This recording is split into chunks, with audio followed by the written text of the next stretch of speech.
तीन ऐसी आवाजें जो शायद आपने कभी नहीं सुनी होगी। सबसे पहले ये डायनासोर की प्रजाति वाला सूबिल, जब भी आवाज करता है तो लगता है AK-47 चला रहा हो।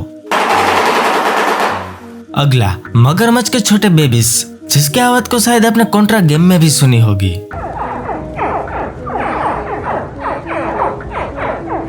और आखिर में एक लोमड़ी, जिसकी आवाज सुन के आपको कोई फनी मेमे की याद आ जाएगी।